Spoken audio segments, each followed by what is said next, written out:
안녕하세요. 서학개미 투자자 여러분.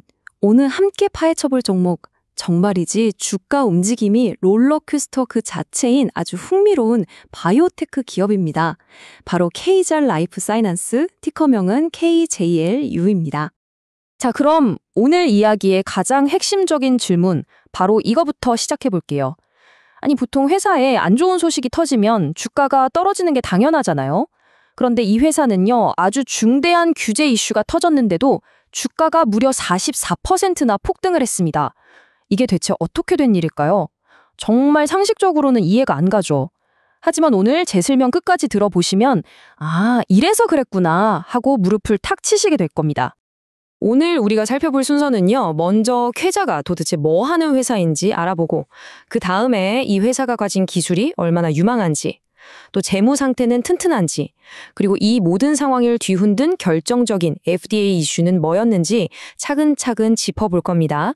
마지막으로는 이 모든 걸 종합해서 우리 투자자들에게는 어떤 의미가 있는지 그 속내를 깊숙이 들여다보겠습니다.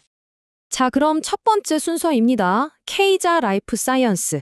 과연 어떤 기업일까요? 기본부터 한번 살펴보시죠. 네, KJ라는 회사는 2015년에 세워진 바이오테크 기업인데요. 주로 자가 면역 질환이나 암 같은 난치병 치료제를 개발하고 있어요. 근데 여기서 우리가 딱 하나 무조건 기억해야 할 단어가 있습니다. 바로 임상 단계라는 말이에요. 이게 무슨 뜻이냐면요, 아직 시장에 내다 팔 수 있는 약이 하나도 없다는 겁니다. 그러니까 회사의 가치가 매출에서 나오는 게 아니라 오로지 지금 진행 중인 임상시험이 성공하느냐 마느냐, 그리고 FDA 같은 규제기관에서 허가를 내주느냐 마느냐에 모든 게 달려있다는 거죠.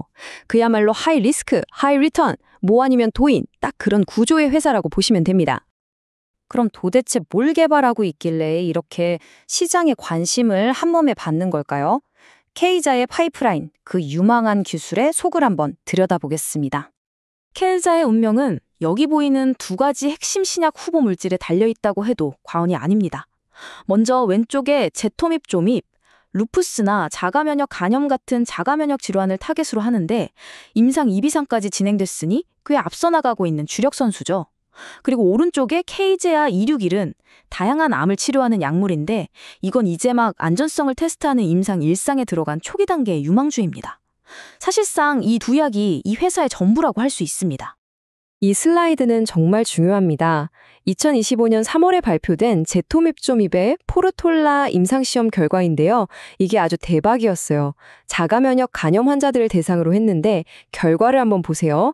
약을 투여받은 환자 중 36%가 완전한 치료 반응을 보였는데 가짜 약을 먹은 위약 그룹은요, 단 한 명도 효과를 보지 못했습니다. 0%, 0대 36.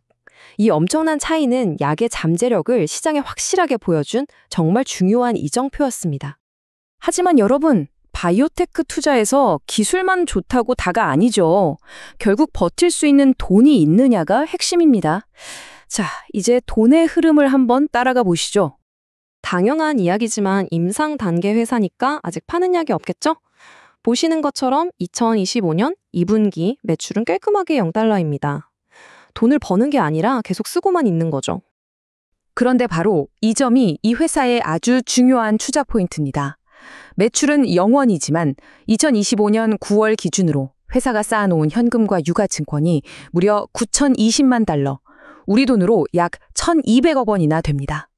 바로 이 돈이 연구개발을 계속하고 회사를 운영할 수 있게 하는 생명줄인 셈입니다. 그럼 그 많은 돈을 어디에 쓰고 있을까요? 이 그래프가 아주 명확하게 보여주네요. 전체 비용의 70% 이상을 오로지 연구개발, 바로 R&D에 쏟아붓고 있습니다. 아주 바람직하죠?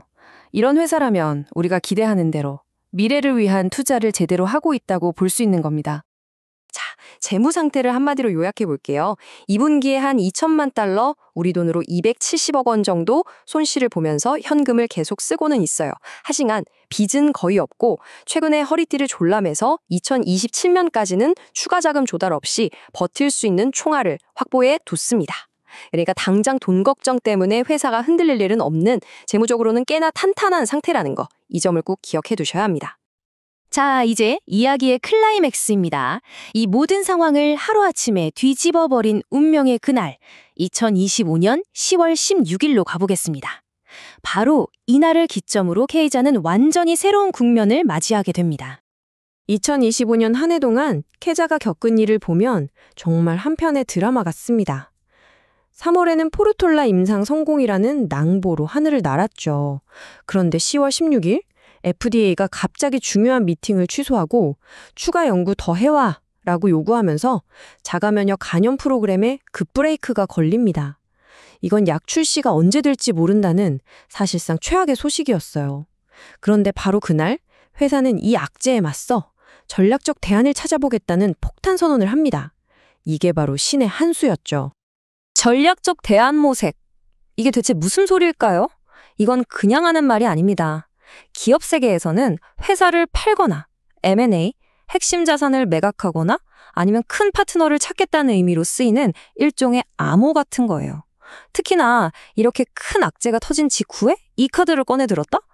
이건 시장에 대고 우리 회사 매물로 내놓습니다. 라고 공개적으로 선언하는 것과 마찬가지입니다. 결과가 어떻게 됐을까요? 바로 이겁니다. FDA 악재가 터졌는데 주가가 폭락하기는커녕 시간 외 거래에서 무려 44%가 폭등해버립니다.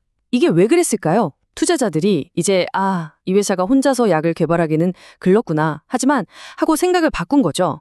그래도 꽤 괜찮은 기술이 있고 회사에 돈도 많으니까 분명히 어느 큰 제약회사가 군침을 흘리면서 사가지 않을까, 바로 이 인수합병, M&A 시나리오에 돈이 몰리기 시작한 겁니다. 그렇다면 앞으로는 어떻게 될까요? 이 모든 상황이 우리에게 어떤 기회와 위험을 동시에 보여주고 있는지 강세론자와 약세론자의 시각으로 나눠서 한번 짚어보겠습니다. 현재 K자를 바라보는 시장의 시각은 이렇게 딱 두 가지로 나뉩니다. 먼저 긍정적으로 보는 쪽, 즉 강세론자들은 이 회사는 M&A 타겟으로서 아주 매력적이다, 기술도 좋고 현금도 빵빵하지 않냐라고 주장합니다.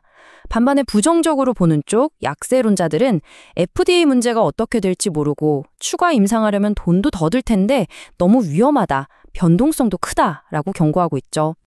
이런 M&A에 대한 기대감은 월가의 큰 손들만 하는 게 아니에요.